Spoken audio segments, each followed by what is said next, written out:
Pastor Green asked me also to make a few comments perhaps about another book in the line of interpreting Old Testament narrative. And in fact, it's really, you might say, the mother book.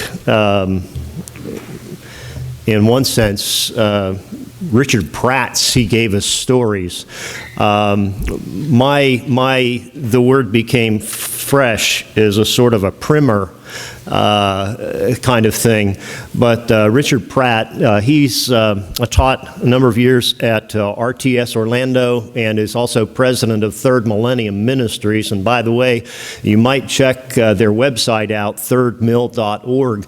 I think you'll find a number of helpful biblical materials available there. But Richard Pratt has done, he gave us stories. This kind of gives you the whole the whole spectrum in interpreting Old Testament narratives, and he breaks it down, diagrams and everything. Very helpful. I found it immensely useful, and this is really a far more comprehensive kind of approach, whereas mine is a more skinned down primer type. So I recommend this to you. It is available on a book table, I believe. At least this copy will be. Good. Now let's go to our theme this hour, rubbing it in, applying Old Testament text to New Testament people.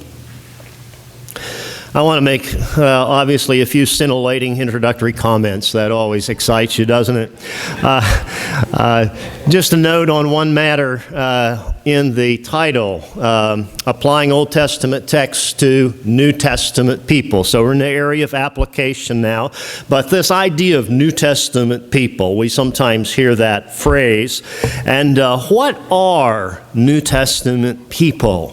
Well, they're those like ourselves who are living on this side of the empty cross and the empty tomb. That makes a difference. We're not in the same spot in redemptive history as Jacob or Jeremiah were.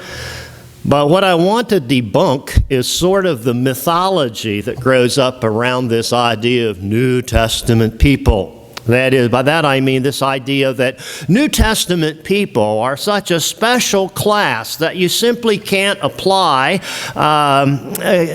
in a simple way an Old Testament text to them. But rather they are so different that one must follow certain intricate procedures in order to apply properly Old Testament text to New Testament people. It brings to mind Martin Lloyd-Jones' experience in 1941 when he went to preach at the Oxford University Mission. The gathering was almost entirely of university students, and it was on a Sunday night, apparently the initial meeting. And Lloyd-Jones says, "I preached to them as I would have preached anywhere else." And then it had been arranged that after the service, if anyone had questions or follow-up, they could go to a different building behind the church, and there would be a little confab there. They could ask questions, and Lloyd-Jones would answer them. So after the service, the vicar was presiding, and Lloyd-Jones went, and they thought, well, there'd be a few people there, but the place was actually packed out. So the vicar took the chair, and he asked if there were any questions, and a young man got up and said he would like to put a question. He was studying law, apparently, at the university, and he was a very polished and poised young man, and he paid the preacher some compliments that he had immensely enjoyed the sermon. It was well presented, it was well constructed, etc. And also, but he said he had one great difficulty with it, and though he had listened to it with pleasure, he admitted, etc., that might it not equally well have been delivered to a congregation of farm laborers or anyone else? Well, he sat down, and the whole audience exploded in laughter. So the vicar turns to Lloyd-Jones, who gets up and says that he really could not see the questioner's difficulty, because he says, "I confess that though I might be a heretic, I have to admit that until this very moment, I've regarded undergraduates and indeed graduates of Oxford University as being just ordinary common human clay and miserable sinners like everybody else, and held the view that their needs were precisely the same as those of the agricultural laborer or anyone else. Now, that's sort of the view I have of New Testament people. Don't make them such a strange animal in the biblical zoo that they don't compare to anything. It's not all that big a mystery and so on. So beware of those who tell you that there are a number of intricate convolutions that you have to go through in this matter, and that only the high priests of hermeneutics can conduct you through those things. It may be simpler than you think. So don't put New Testament people up on some pedestal. Another introductory comment. And just this whole area of application, obviously, is bringing the Bible home to the hearer or reader, and in the case of personal Bible reading, to yourself. But when you do that, be careful that you don't make yourself the center of things. Richard Buse tells of a time when Boris Becker, the tennis fellow, suffered an upset at Wimbledon. And there was a television interview afterwards. And the interviewer said, "What went wrong?" And Buse says, the blue eyes opened wide in surprise. "Wrong? Nothing has gone wrong. Nobody has died. I lost at tennis, right?" Well, don't make yourself the center of things. I know application, you're thinking, how does this apply to me? I need to bring it home to my own thinking and believing and living, etc. That's true. But make sure you have a view that goes beyond your own navel. Keep in view God and His kingdom and the welfare of His people, not simply your own needs and concerns. Having said that, it is important that you realize that the Old Testament addresses you. But be careful you don't adopt merely a me-centered outlook. So that's just a couple of words of warning. Now, in our procedure here, I want us to walk through one text plot. We'll be looking kind of at 2 Kings chapters 1 through 4 if you want to amble there. And in the process, I just intend to highlight what I consider various kinds or categories of applications. I'll just highlight them and so on and try to illustrate them. There's no real scheme to this. I give you a sort of a category of application, but that's just to give you the illusion of organization here. And what I want to do is take this connected section so we don't have to, like in previous presentations I've done, go all over the Bible tracking down text. So this will keep us a little bit confined. And this section, 2 Kings 1 through 4, is a little more obscure and less known than some, so nobody can accuse us of trying to deal with easier text. So I just want to highlight, I'll mention a kind of a category, you might call it, or a type of application, if you want to put it that way, and that will maybe give us some handles for how to approach at least Old Testament narrative and applications from that. Let's look at 2 Kings 1 as you look there. And one kind of application or category I would call conceptual. Conceptual. Let's look at that verses 2 through 4. We read this, I think, last night, but let's look at it again. Ahaziah fell through the lattice of his upper chamber in Samaria and lay sick. So he sent messengers telling them, "Go inquire of Beelzebub, the god of Ekron, whether I shall recover from this sickness." But the angel of Yahweh said to Elijah the Tishbite, "Arise, go up to meet the messengers of the king of Samaria and say to them, is it because there's no God in Israel that you're going to inquire of Beelzebub, the god of Ekron? Now therefore, thus says Yahweh, you shall not come down from the bed to which you've gone up, but you shall surely die." So Elijah went, and so on. Now, think of that. Get out of your own Christian mindset in a way, and think how Joe Schmo Pagan would think of it if he began reading this text. Wouldn't it shock the socks off of him? You see, the reason he's not shocked is because nobody knows about the text in 2 Kings 1 and so on. They don't read it, and so they're not shocked about it, you might say. But this is a rather amazing kind of text here, isn't it? It looks like the chief attribute of the God of the Bible is intolerance. And he's driven by this wild holiness over the first commandment. And this is not God as our culture wants him to be. This is a strange God. In fact, Yahweh was the only God in the ancient Near East, if we can speak that way, who demanded exclusive worship.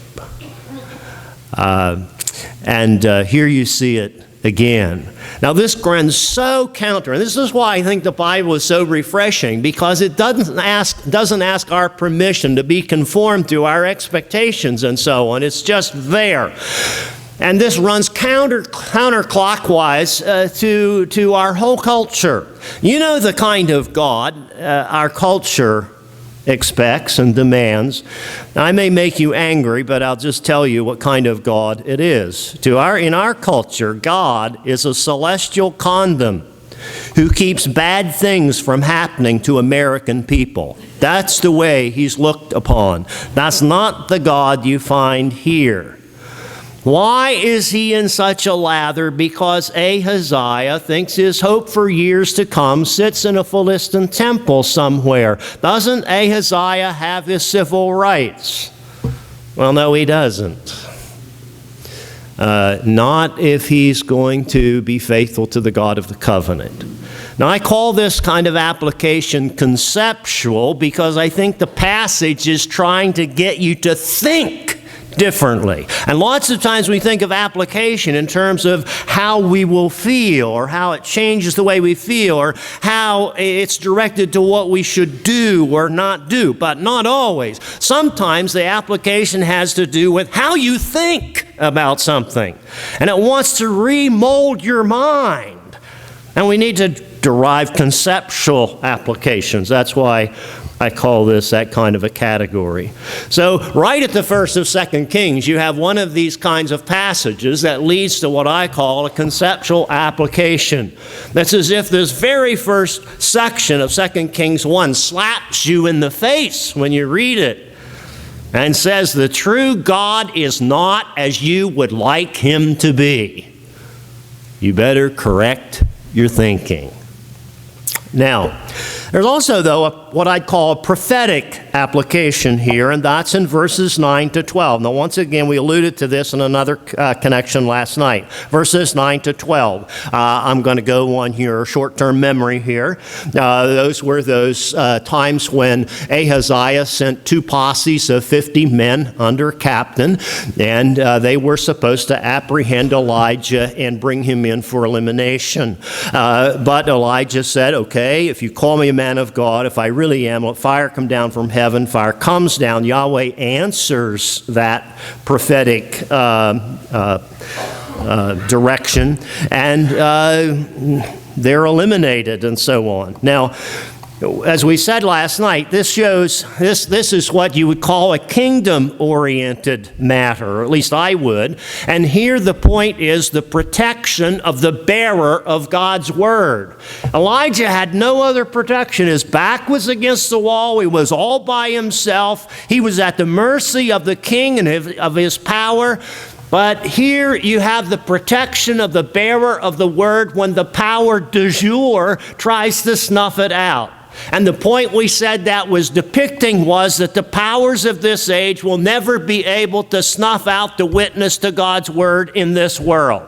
So there's a sort of a last things implication here. There's a sense of victory in the air. It's a narrative text. It's describing a historical occurrence, and yet it points beyond itself in the nature of that occurrence. That's what I mean by a prophetic application. Now, it might help just to touch on that principle there. involved in that, and you're familiar with it, but I might not hurt to try to visualize it. When I was growing up as a kid in western Pennsylvania, we used to make homemade ice cream. We had a 6-quart freezer hand crank, and the handle was bent from trying to crank it too tightly a few times, and you had snow in Pennsylvania, so we buying ice to make ice cream, that was wasteful. We just got bushel baskets of snow, of which we had plenty, brought it down into the basement, packed that thing with rock salt and snow, and kept heaping it in and so on until we got the stuff cranked tightly, taking turns cranking, etc. Now, the good part came after we got it cranked and couldn't crank it anymore. And then you take the top stuff off and so on, and my dad would pull out the beater, and he'd have a tablespoon there, and he'd start raking off the good stuff from the beater back down into the can and so on. But obviously you never got it completely cleaned off, and so there would be a 9x13 cake pan there, and he would flip the beater into that, give me I was the youngest, so obviously I got the privilege. He gave me the tablespoon, and I could go in a corner wherever I wanted to and get the remnants off the beater and lick up the ice cream juice in the bottom of the pan. Now, and that was okay, but he was very thorough about cleaning off the beater. Now, what happened, though, is that after supper then, that whole thing would be set in the kitchen sink, the freezer and so on, the bucket and so on. And then we had this huge, fairly large scoop, and you would take that down into and dish it up into big bowls. You get 2 or 3 scoops that fill up a bowl. And you sit down and you eat as fast as you can, because it makes your head hurt and so on, but you keep going because you want to get more. Because if it's going to be all gone, there's no leftovers with homemade ice cream. And you want to get more. Now, the point is, though, 2 Kings 1, 9-12, you might say, is sort of like my tasting the stuff off the beater. It's not very satisfying in a way. You're always looking to the last thing of dessert after supper, when you have the real heaping bowls of the stuff. But I did taste already the same stuff as we were having later, just not enough of it. But it's the same sort of thing. That's sort of what you have in these kind of what I call prophetic situations. You have something depicted, and it's true for itself, and it actually occurs. But it points beyond itself. The principle involved points to something more. And that's what I mean by a prophetic application here. Now, you might say this isn't an application. That's just some interpretation and so on. It's okay, but as I said last night, it doesn't really turn me on. Well, you may say that. You may say, that is not a kind of application that scratches where I itch. And that's where you're wrong. At least you ought to be itching there. This outlook affects, to have this outlook, that there is an assurance that Yahweh's word will never be snuffed out in this world. To have that assurance and that testimony, that assurance of the triumph of God's testimony in this world, builds a floor in the pit of my frequent despair. I don't like bottomless pits, but I can stand the pit in which God puts a floor. And He puts a floor in it because when I'm assured of His ultimate victory, of His word and witness, then I have a reason for walking out the back door in the morning. And it's that assurance that keeps my head above the slop level, both in society and in the church. It seems to me this is very applicable, this prophetic type of application. Now there's the third type of application here, and we look at verses 13 to 15.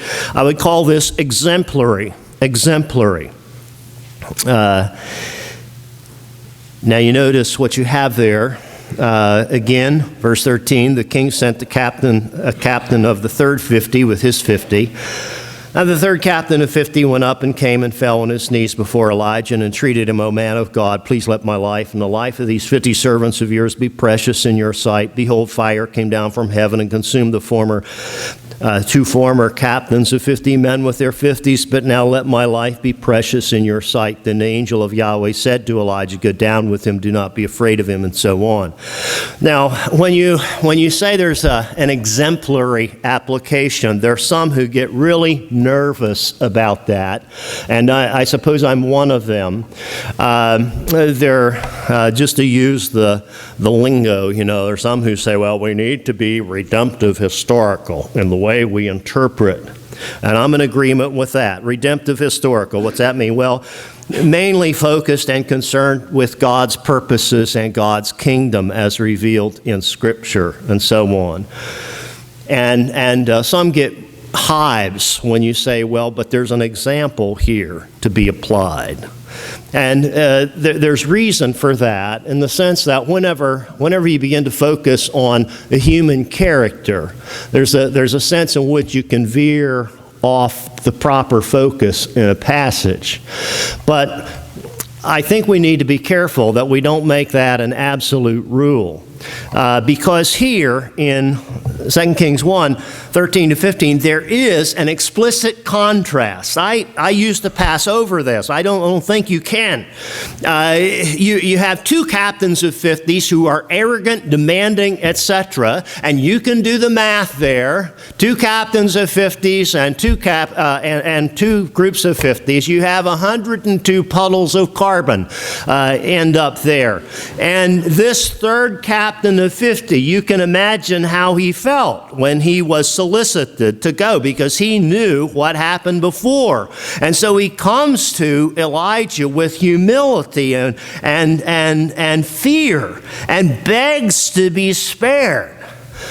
Now, what's wrong with taking applications from examples if that example is meant to be an example?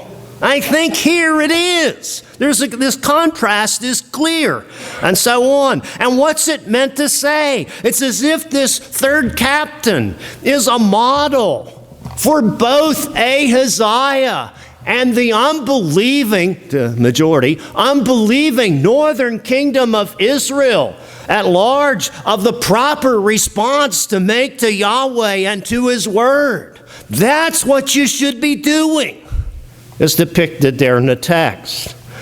If God's threats and judgments scare the daylights out of you, you may be on the edge of repentance and life. This is good news. Remember John Newton, 'twas grace that taught my heart to fear.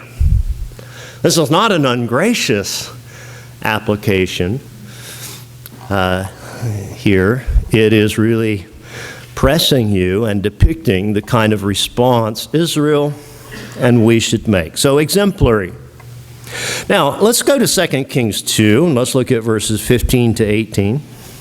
And this is what I call, and this is a poor category, I'm sure. I call it an incidental application. This may not, as I say, I'm not pleased with that, so misnomer in a way. But there are applications that are in the text that perhaps are not in the main thrust of the text. And we might call them minor key applications. That's what I would call this one. Now, let me just read that. 2 Kings 2, 15 to 18. Now, when the sons of the prophets who were at Jericho saw him, that is Elisha, opposite them, they said, the spirit of Elijah rests on Elisha. And they came to meet him and bowed to the ground before him. And they said to him, behold now, there are with your servants 50 strong men. Please let them go and seek your master. It may be that the spirit of Yahweh has caught him up and cast him upon some mountain or into some valley. And he said, you shall not send. But when they urged him till he was ashamed, he said, send. They sent therefore 50 men, And for 3 days they sought him, but did not find him. And they came back to him while he was staying at Jericho, and he said to them, did I not say to you, do not go? Now, that's an interesting little quip. But it's not the main flow of the argument in 2 Kings 2. You remember, if you go back and read 2 Kings 2 at the beginning, it's like a family that never talks about important things, but they all know about it. You know, there's sort of a suppressed tension in some families. There's an elephant in the room, but nobody mentions it. And the elephant in the room here is that everybody seems to know that Elijah is going to be taken from the remnant in Israel. And sons of the prophets at a couple locations say to Elisha, do you know that the Lord's going to take your master away from you today? And Elisha says, yeah, I know it. Hush up. I'm a prophet like you are. I know too. And that sort of thing. And it kind of goes through that. But there's this suppressed concern. What's going to happen when Elijah is taken away? And you remember how Elisha won't let Elijah ditch him, and they come to the Jordan, and Elijah takes his mantle, strikes the Jordan, the waters are cut off, and they go across on dry ground. And then Elijah is taken away, not in the chariot of fire, but the chariots and horse of fire separate him, and he's taken heavenward, and he's not there anymore. And Elisha comes back to the Jordan, and he has Elijah's mantle. He takes Elijah's mantle, and he says, where is Yahweh, the God of Elijah? Strikes the water, and the waters are cut off, and he passes through on dry ground. And these 50 sons of the prophets are watching all of this, and they said, aha, the power that the Lord showed through Elijah has passed to Elisha. He's not Elijah, but the power of Yahweh rests upon him just the same. Now, there's a couple things going on there. The one thing you notice, the cutting off the waters of the Jordan. What's that take you back to? Joshua 3 and 4. That was the Bronze Age. And what this is saying is, even in the Iron Age, you might say, in 850 BC, Yahweh is still the same as he was back in the Bronze Age. Only here, the cutting off of the Jordan is not something public for all of Israel, but just for a group of the remnant that see it. But the power of Yahweh is the same in 850 BC as it was in 1400 BC. Sometimes you need to know that.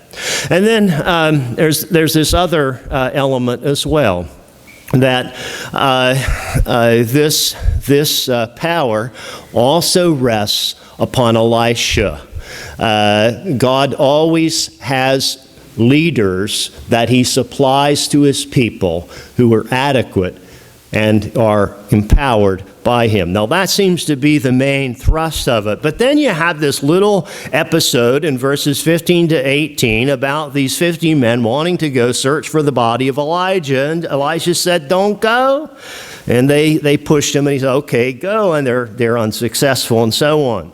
Now, this seems to be one of those out-of-the-way sort of passages. Most commentaries don't even deal with it. They just don't touch it, or at least they don't ask what the significance is. But the stress seems to be here on the continuity of Yahweh's power and the adequacy of Yahweh's new servant leader, especially as he's endued with Elijah's power as well. And yet there's a little extra here in verses 15 to 18, isn't it? Usually ignored. But Elisha, these verses say, is also the bearer of God's wisdom. Not just Yahweh's power, but Yahweh's wisdom. And aren't we frequently, and here we go to application, aren't we frequently in the sons of the prophet's sandals? We're impressed by God's power, like at the Jordan there. But we tend to ignore his wisdom. It's not one of the flashier gifts, you know. Now, you just watch yourself in your church and get the emails in your prayer chain or however your congregation does it and so on, and you've got someone in the congregation going in for very intricate surgery for a brain tumor. And the Lord's people pray as they should, and they ask for the Lord's skill to be given to the surgeons, et cetera, and a good result and all of that. And word comes out that it's been a successful surgery, and the doxologies go up. Look what God has done, and the answers to the prayers of his people. Oh, we're impressed. But here's this other guy. He's a young father and husband in the congregation. And he's just turned down a job offer, which would mean far more money, but it would require at least 3 nights a week away from his wife and his small children. And he just can't see that the Lord would want him to do that, and he's turned it down. And nobody gives a rip about it. And why is that? Well, because that's just wisdom. That doesn't really count. We're interested in power, just like Corinth. And so you have to watch this. I think here you have an incidental application highlighting that whole matter of the wisdom of God. Now, let's go to chapter 4. I have to skip chapter 3. We don't have time to deal with it. Let's go to chapter 4, and let's notice verses 1 to 7. We'll just actually look at verses 1 and 2. And this is what I would call a situational application. Situational. 2 Kings 4, 1 and 2. Now the wife of one of the sons of the prophets cried to Elisha, "Your servant, my husband, is dead, and you know that your servant feared Yahweh. But the creditor has come to take my 2 children to be his slaves." And Elisha said to her, "What shall I do for you? Tell me, what have you in the house?" And she said, "Your servant has nothing in the house except a jar of oil." And of course, you know how that develops from there. But I just want to begin at the first part of that, especially verse 1. By situational, a situational kind of application, I mean, look at the circumstances that are depicted in the text and try to set them up in terms of the principle involved. Here's a widow who has lost her husband to death, and now she's going to lose her 2 sons to insolvency. There was not just death, but there was debt. Now, the husband may have died, but now the 2 sons are going to be taken into sweat bondage, and there's no implication here necessarily that the creditor was being harsh or cruel or so on. He was just getting what he had coming to him, and they were going to have to work this off in sweat equity and so on. So this is a dire situation. And you notice something else in the situation. There's an aggravation to her trouble. Did you notice she says to Elisha, "You know that your servant feared Yahweh, but the creditor is coming." Interesting, isn't it? Your servant fears Yahweh, but the creditor is coming. Now, before we go on, notice how enthusiastically almost Elisha responds to her in verse 2. And he's most eager to help her. And that's interesting because that's something he refused to the king of Israel, or almost refused to the king of Israel in 2 Kings 3. I know we haven't just come through 2 Kings 3 and we didn't just read that, but take it from me, it really happened there. Where Elisha said to probably King Jehoram, the king of Israel, they came to consult him about how to get out of a jam in the battle and so on with the Moabites and so on. And Elisha said, "You know, I wouldn't even look at you if it weren't for Jehoshaphat, the king of Judah, being here. You could just go home for all I care." Now, it's a paraphrase, that sort of thing. But he was very blunt, and he stiff-armed him. But here you have this widow of this son of the prophet. And he said, "How can I help you?" Interesting contrast there. Now, notice that you have a couple of things here in verse 1. You have her privilege. She cries out to Elisha for Yahweh's help. That's her privilege. She can do that. But also her problem. Your servant was fearing Yahweh, yet the creditor is coming. Now, I don't want to overread this, but it seems to me there's something valuable here. The situation is you have covenant fidelity. Your servant was fearing Yahweh, and you have circumstantial perplexity, and yet the creditor is coming. You have the two things side by side. Now, you don't need to solve that dilemma.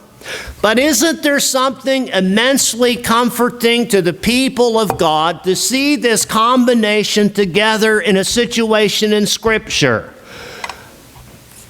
Covenant fidelity, circumstantial perplexity, both of them together. I mean, God's people know this. They know that there can be those who are walking with the Lord, etc., and yet who catch it on the snaz, you might say, in circumstances in life. They know that happens. But just to see this in the text is tremendously assuring. It tells God's people that their believing experience of the same pattern, though different details, is not untypical. That's British for typical. Now, this, in other words, is a normal kind of experience that Yahweh's servants face. It seems to me that's proper. That's a situational kind of application. And it helps to know sometimes what's sort of normal. I have a 1997 Ford Ranger pickup. It's a red pickup. That's kind of old. Somebody would get into that and start it up and drive it. Well, any of you would. You would be a little bit appalled, probably. The gas gauge doesn't work, so you'd think it was out of gas. You have to keep the reading on the tripometer, every time you fill up. That's how you gauge how much gas you have. So gas gauge doesn't work. And also the engine light's almost always on. Now, and that means there's something wrong with the emissions somewhere. And if you want, you can take that thing into the Ford dealership, and for $80, they may find what the problem is. And then again, they may not. It'll go off for a while, and a day later, it'll come on, and you go back in, and it costs $127, and then the light will come back on, and after a while, you get the point. You don't pay attention to it. So the engine light's on, big deal. Also, it's a standard shift, and the gear shift handle there, the part on the front has a diagram of which gears you're shifting in and so on. Well, it's loose, and it kind of rattles on the top as it goes around. So if you keep your hand on the shift as you're driving, it doesn't rattle, and doesn't bother you if you don't listen to it. And then the radio. It has a little punch button. You push it in, and it catches, and that keeps the radio off. You punch it, it pops out, radio's on, etc. Well, most of the time when you punch it in now, it won't go off. You can't get it to stick in, so the radio's on all the time. So you don't want the radio on. You just turn it down real low, and you don't hear it. That sort of thing. Now, someone getting in, as I say, who was a foreigner, as it were, to the truck and driving that thing would have all sorts of problems. But if you know the truck, that's normal. That's just what's there. And sometimes it helps in these situational affairs in Scripture to see this is sort of the paradigm of where God's people live. This is not unusual. And sometimes the Lord's people are tremendously helped if you just point that out to them. You don't have to solve their problem. They just need to know that what they're going through is not absurd or out of the ballpark. Now let's look at 2 Kings 4 again, and let's look down at verses 8 to 37 there, and let's highlight just several more kinds of applications if we can. One is a doxological one, verses 14 to 17. And that's where you have this little out-of-the-way story in a way. This Shunammite woman living in Shunem, north of Israel, on the hill of Moreh, she and her husband have built an extra room for Elisha when he comes by and so on to see them, and they have him stay there. So Elisha wants to repay her some way. She says, I've got everything I need. I'm satisfied. And his servant Gehazi says, well, her husband is old and she doesn't have any kids. So Elisha has her come in, and in verses 16 and 17, he says, next year you shall embrace a son. And she can't believe it, but she conceived and bore this son, and so on. Now, what are you supposed to make out of that? I say what you see in the text is a doxological kind of application. By that I mean it's a situation that is trying to pull out praise and doxology and adoration to God. How's that occur? Well, you notice that when this comes up, you may not see it in the English text, but the phrase, some translations have next year in verses 16 and 17, is only used one other place in the Old Testament. That's Genesis 18, 10, and 14, where you remember the Lord said to Sarah, you're going to have a son next year. Is anything too hard for Yahweh? And so on. Well, that brings up, oh yes, that was with the barren woman Sarah. This is a part then in 2 Kings 4 of what you call the barren woman theme in the Old Testament. Sarah was one, Genesis 18. You notice that Rebekah, Genesis 25, was barren for 20 years of her life. You notice that Rachel in chapters 29 and 30 of Genesis didn't have Joseph until a long time down the road, and so on. Then you go to Judges 13 and you find Mrs. Manoah, who couldn't have kids and had Samson. Then you notice the book of Ruth is probably that as well. She was married to Machlon for maybe 10 years, never had a child until with Boaz. You have Hannah in 1 Samuel chapter 1, right, who finally has Samuel. And then you can come to 2 Kings 4, and then you can go to Luke chapter 1, and you have Elizabeth, right, who has John the Baptist. This is kind of a pattern. But if you look at all these other situations, you find that 2 Kings 4 is unique, because all these other situations, either the child that is to be born from that woman who previously could not have children, either that child is necessary in order for there to be a continuing people of God, like Isaac and like Jacob, for instance.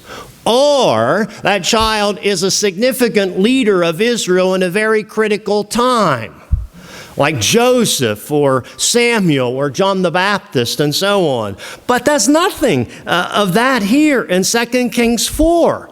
This kid doesn't need to be born for there to be Israelite kids. There are plenty of covenant kids, you might say, available. It doesn't need to be born for there to be a continuing people. And he's not going to be a significant leader of God's people in a critical time. For all he knows, he'll just take over the family farm and live out his days that way, etc. There's nothing significant. Why on earth did God do this? It seems that the only conclusion you can make is that the child is simply a gift from God for the happiness of this woman.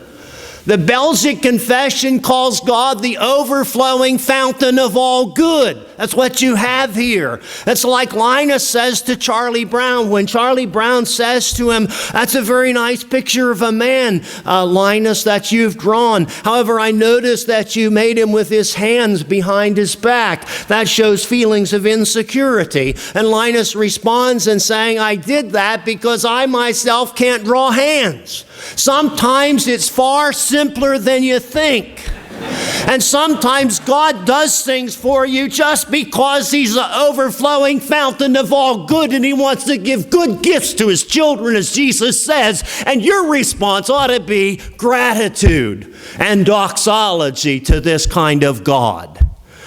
That's the kind of application we have here. Now, we have other things we can do here. Let me point you to verses 32 to 37. because that's another one of what I would call these prophetic kinds of texts and application. What do you have at the end there is this child, you remember, dies, and Elisha, the woman is in great distress. Elisha comes. Nothing Elisha does anything until he prays to the Lord. In verse 33, he lays on the child, etc., and the flesh of the child becomes warm. Verse 34, and then finally, the child sneezes 7 times, and the child opened his eyes. And he calls the Shunammite woman, has her called. She came in. He said, "Pick up your son." It's kind of amusing. It just struck me today. If we were writing this, we would say, "And she hugged the prophet," or something like that. But none of that here. You pick up your son, and she does it and goes out. That's all that matters, right? Now, what about this? Why such a report as this of a restoring of the child's life by Elisha? Not really by Elisha, but in answer to Elisha's prayers. This is a staggering event. And it's strange, I know.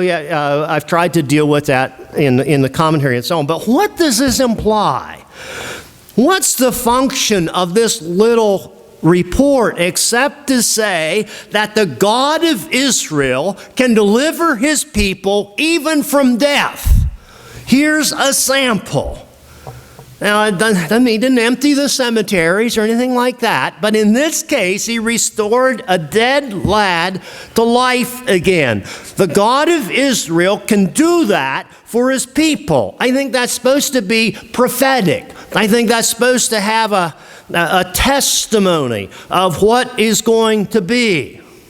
That's the same thrust as the life restoration miracles of Jesus. By the way, in Luke 7, verses 11 to 17, you kind of have a parallel to this, because that took place in Nain in Luke 7, and when Jesus canceled the funeral. Nain was just 2 miles on the north side of the hill of Moreh from Shunem, which was on the south side of the hill of Moreh, the episode in our text, and so on. So you kind of have a parallel. But what was that showing? It's simply saying that no one is beyond the grip of Jesus' hand or the sound of Jesus' voice, even if they're in the realm of death. Jesus has power over that realm. That's a testimony that Jesus' life restoration miracles are supposed to have for us. So here, what's Yahweh saying? Yahweh is victor even over death. And he can deliver his people from death. Just an episode, just a snapshot, etc. But sometimes these little signs have more assurance than, let me put it this way. Sometimes a picture carries more help to us than just the doctrine. I know we have to have the doctrine. We need 1 Corinthians 15, don't we? But sometimes it helps to have 2 Kings 4 and just see an episode of what Yahweh does. Sometimes the picture has a huge assurance. It was in 1964, January, New Year's Day, and University of Alabama was to play Ole Miss in the Sugar Bowl. After the 1963 season, and Alabama, though, and Coach Bear Bryant had a problem for that Sugar Bowl January 1st, 1964, because he had to discipline Alabama's quarterback, Joe Namath. Strange. And all the pundits were saying, well, Alabama doesn't have the ghost of a chance to take care of Ole Miss in the Sugar Bowl. And that's the way it looked indeed. In fact, one writer said that there's more chance of it snowing in New Orleans on New Year's Eve than Alabama beating Ole Miss in the Sugar Bowl.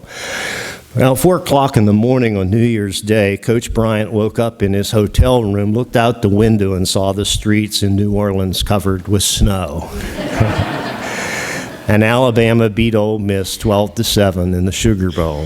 Can you imagine the sense of assurance he must have had from that sign? Now, I don't want to get spooky there, but sometimes the sign can have such an assuring effect on us. As Dr. Beale said, sometimes the pictures help make an impression and bring assurance. And that leads us all the way, doesn't it, to the one in Revelation 1:18 who said, I have the keys of death and of Hades. Let us pray. Teach us, O Lord, by your Spirit to